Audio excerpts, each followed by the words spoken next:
My name is Lillian, and if you told me a few years ago that my life would flip upside down after one party, I'd have laughed.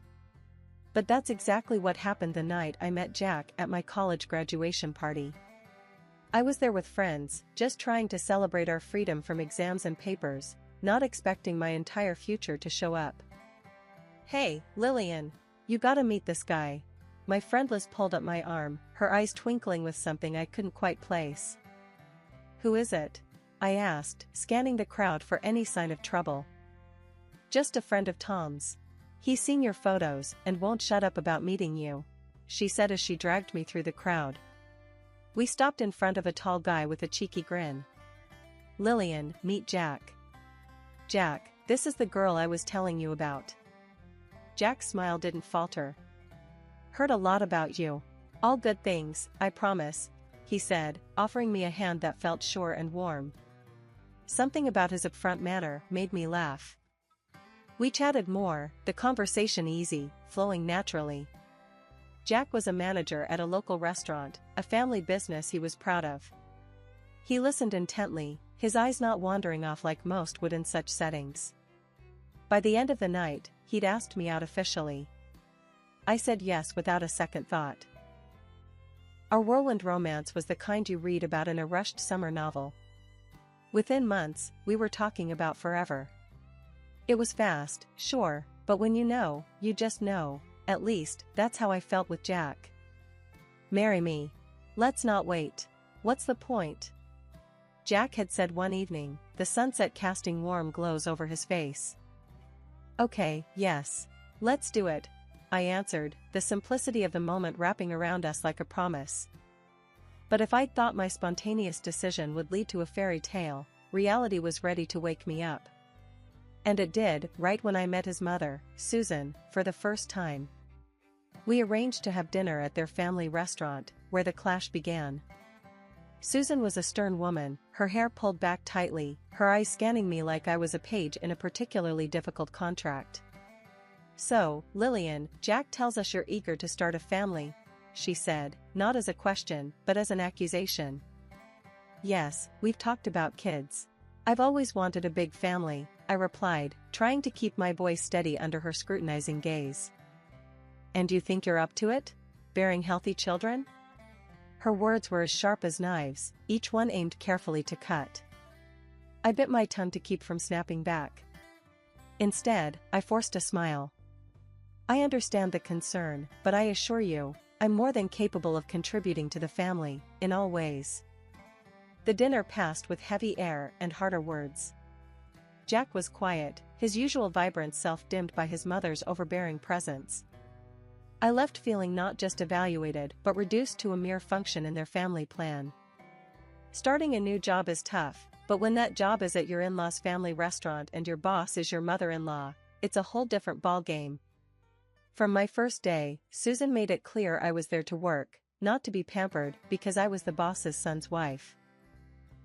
I showed up early, dressed in the uniform that was a bit too big and smelled faintly of fry oil from previous wearers. Susan was already there, clipboard in hand, eyes scanning the restaurant like a hawk. "You're early, good. We start you off with cleaning. Every good employee knows the place from scrubbed toilets to polished silver," she declared without a greeting. I nodded, taking the bucket and cloth she shoved into my hands. "Where should I start?"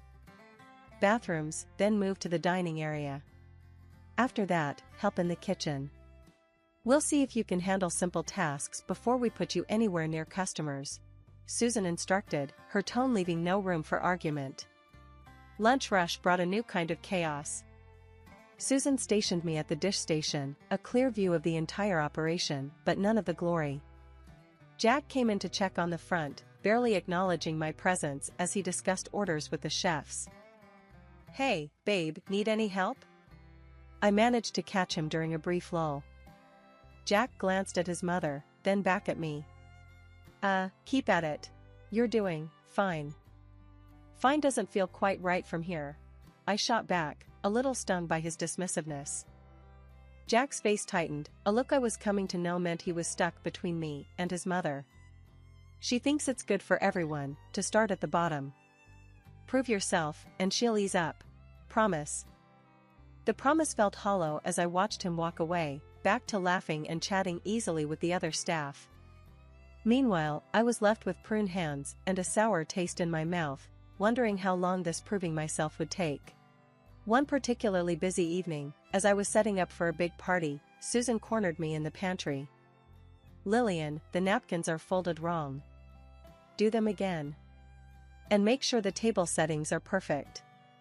Our reputation is not up for debate because you can't follow simple instructions." I clenched my jaw, refolding the napkins. "I did them exactly as you showed me." Susan snatched one up, refolding it with sharp, practiced flicks. "Like this. Pay attention. I won't have my son married to someone who can't manage basic tasks." Her words stung, and I fought back the urge to snap. Instead, I focused on the napkins, each fold a reminder that I was more than she saw. It was just another hectic lunch rush at the restaurant when it hit me, a wave of dizziness so strong I had to grip the edge of the kitchen counter to keep from falling. "I need a minute," I muttered to no one in particular, easing myself into the back room where the noise dulled to a dull roar.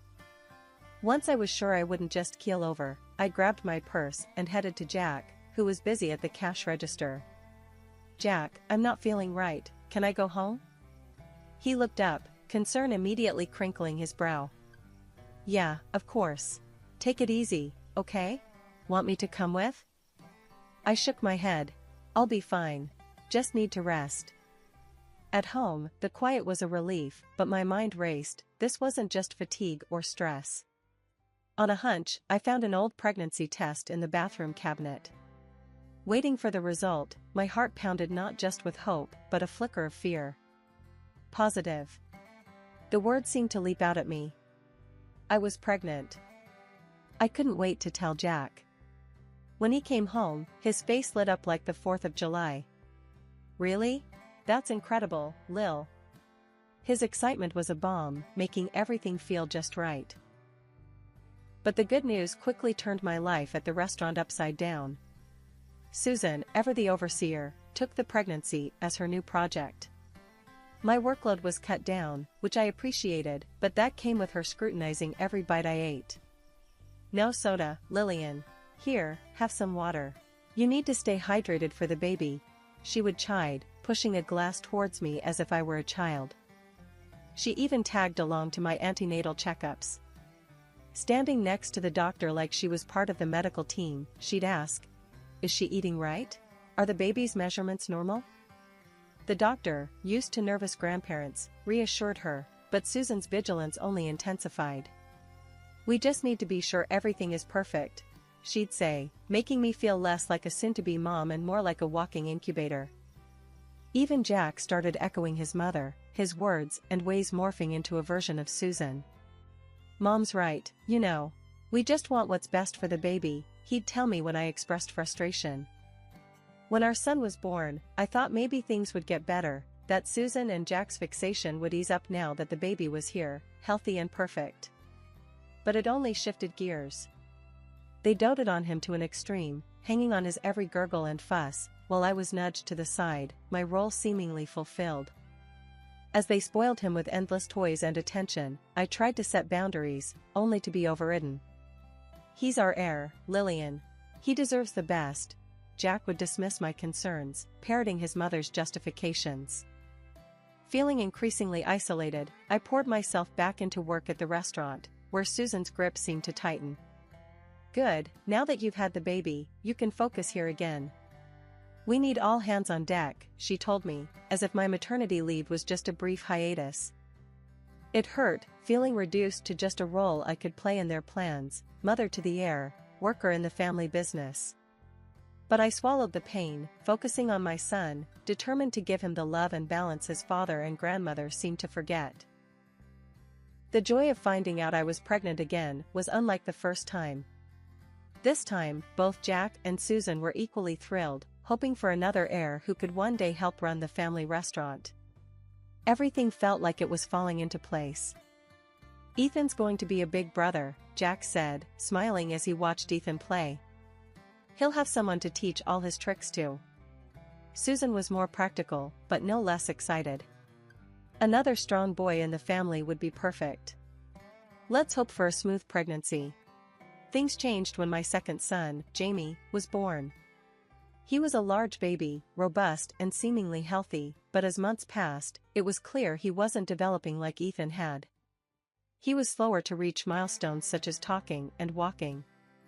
Concerned, I took him to see several specialists. After numerous tests and consultations, the diagnosis was clear: Jamie had developmental delays. The specialists were optimistic, though. With regular therapy and support, Jamie can still lead a normal life, one of them assured me. He's not less, just different, and he needs your support. I clung to that hope, but Jack and Susan reacted differently. This doesn't make sense, Jack muttered after one appointment. He doesn't even look like Ethan did at that age. Susan was more blunt, her words cutting deeply. Are you sure he's even Jack's son? He doesn't look like anyone in our family. I was stunned. What are you saying, Susan? Of course, he's Jack's. How can you even suggest such a thing? Their skepticism grew into something uglier. Jack's warmth toward Jamie cooled, and Susan outright suggested we minimize spending on Jamie's therapies. Why waste money on something that's not even certain? He's not going to be what we hoped, she said coldly one evening as we discussed finances. I couldn't believe what I was hearing.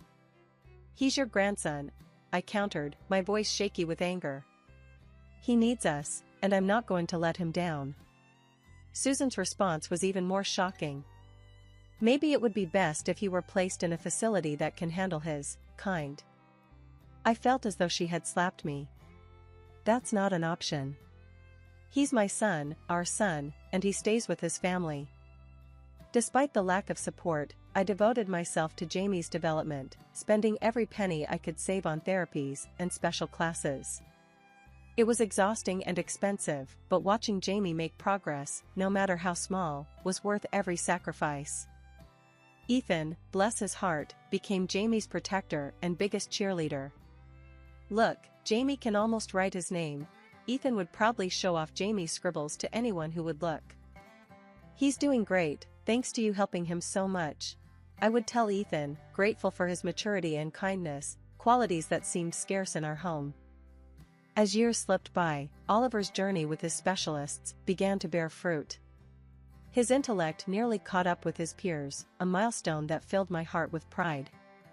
Physically, he was a powerhouse, his strength eclipsing the more delicate build of his older brother, Ethan, who had since moved to college in another city. Keep up the good work, bro, Ethan had told Oliver, hugging him tightly before he left. Hit those books hard, just like I did. Oliver took his brother's words to heart, balancing his studies diligently. However, it wasn't just the books that caught Oliver's attention, but the allure of the baseball field.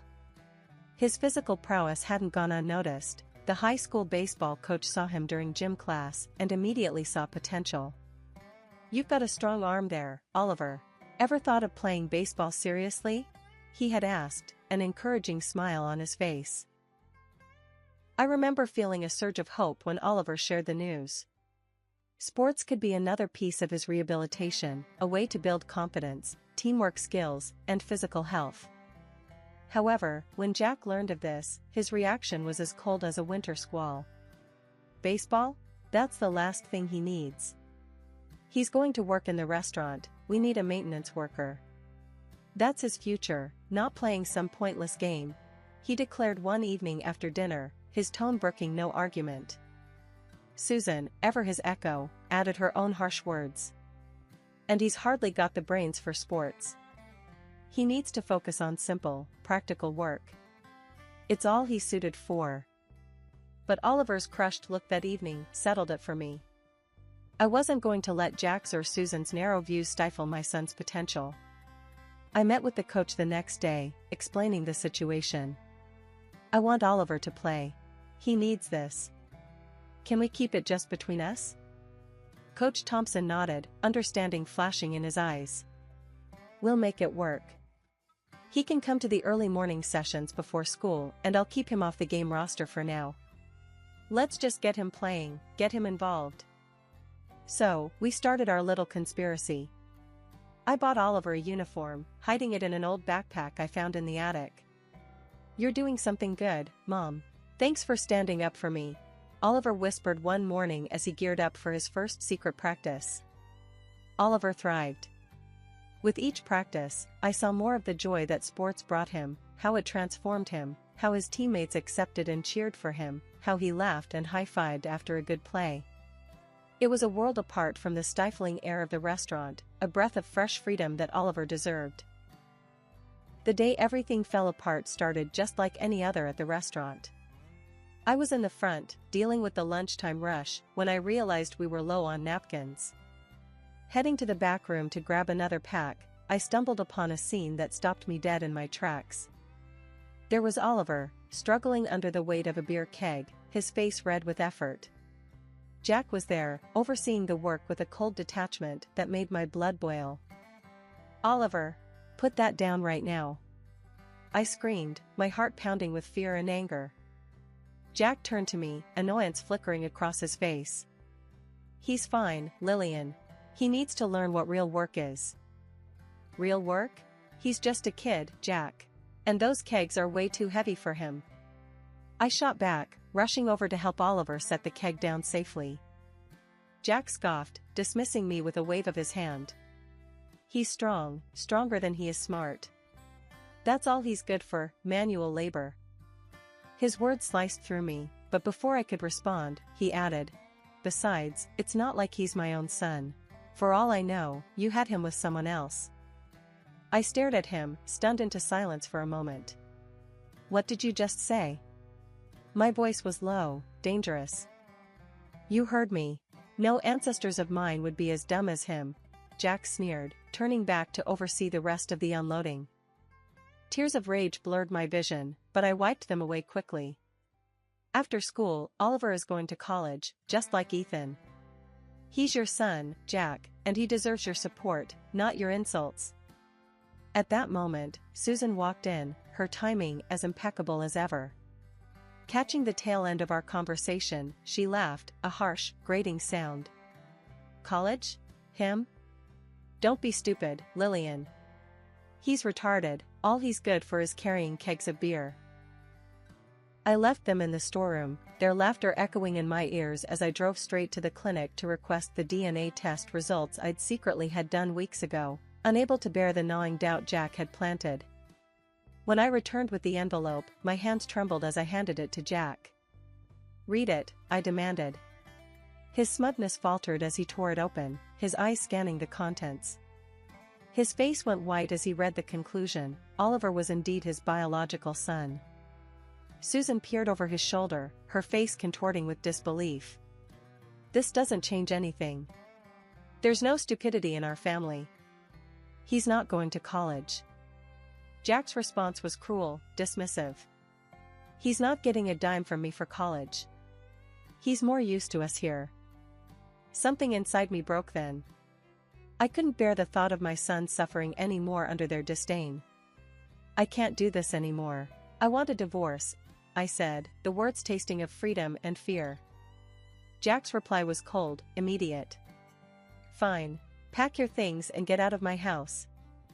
Packing was a blur, every folded shirt and stuffed toy a nail in the coffin of my marriage. As we drove away, the weight of years of disdain and struggle seemed to lift slightly. We arrived in the city where Ethan was at college.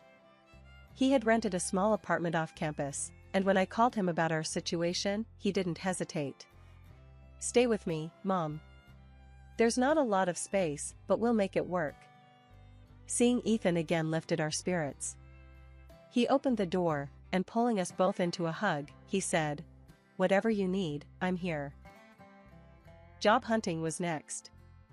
I pounded the pavement, handed out resumes, and finally landed a job at a local restaurant. It wasn't anything fancy, but the owner, Mike, was understanding and supportive. "I heard about your situation, Lillian. You start whenever you're ready," he told me on my first day. Oliver started at a new school and joined the baseball team immediately. Watching him put on his new uniform, I felt a swell of pride. He was smiling again, his confidence returning. Life had settled into a new, happier rhythm.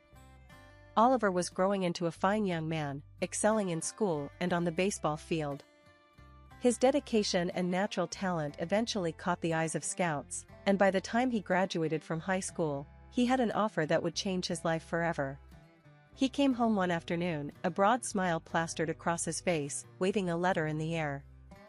"Mom, you won't believe it," he exclaimed, barely able to keep still. "What is it, honey?" I asked, wiping my hands on a kitchen towel as I turned from the stove. "I got it, Mom.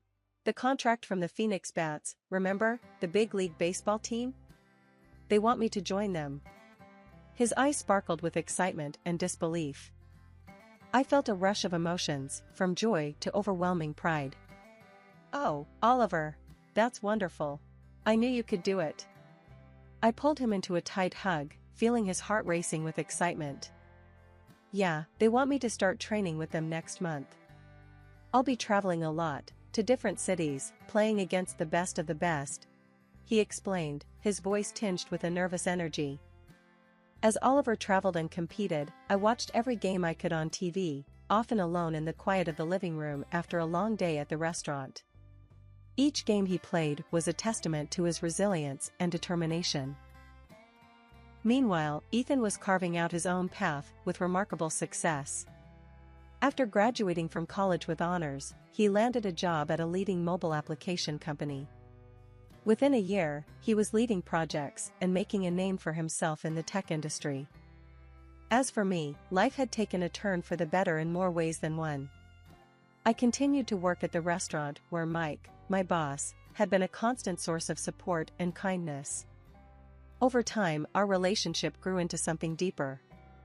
We married quietly in a small ceremony attended by Ethan, Oliver, and a few close friends. "Lillian, you've made me the happiest man," Mike said during our wedding, his eyes shining with love and sincerity. Under Mike's encouragement, I took on more responsibilities at the restaurant, eventually becoming the manager. My days were long and often challenging, but fulfilling. I had a purpose, a supportive family, and a partner who stood by me. The day was filled with excitement and a bit of nervous energy. My youngest son, Oliver, had called weeks ago to tell us his baseball team was playing right here in our city. "You have to come, Mom. It's a big game," he had said, his voice bubbling with enthusiasm.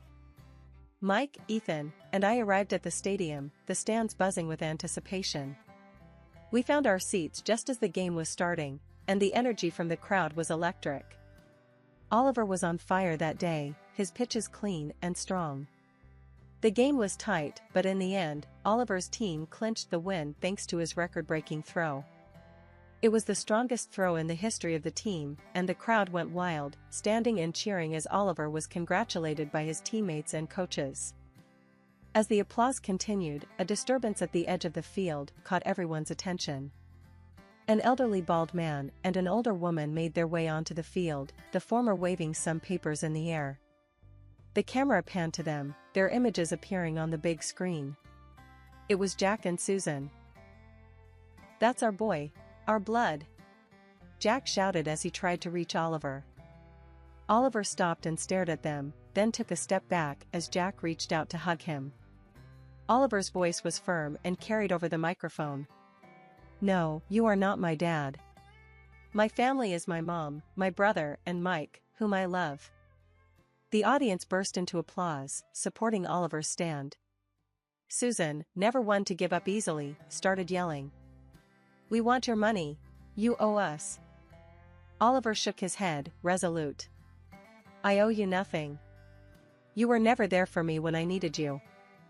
Security quickly intervened, escorting Jack and Susan off the field while the crowd cheered Oliver's bravery and honesty. As we prepared to leave the stadium, Jack and Susan, having been ejected, were waiting by the gate. "The restaurant's gone under. We need help, Lillian," Jack pleaded, desperation in his voice. "No, Jack. It's over. You made your choices," I replied, feeling Ethan's hand squeeze my shoulder in support. Jack's face turned red with anger, and he stepped towards me, but Mike stepped in front of me protectively. "You need to leave and stay out of their lives," he said firmly. Jack hesitated, glanced at the security nearby, and finally backed down. Susan, defeated, followed him. As we walked away, Ethan hugged me tight. "You okay, Mom?" "Yes, honey, I'm fine," I assured him, taking a moment to look back at Oliver, who was signing autographs for young fans, his smile bright and free. "And I realized that I'm the happy person,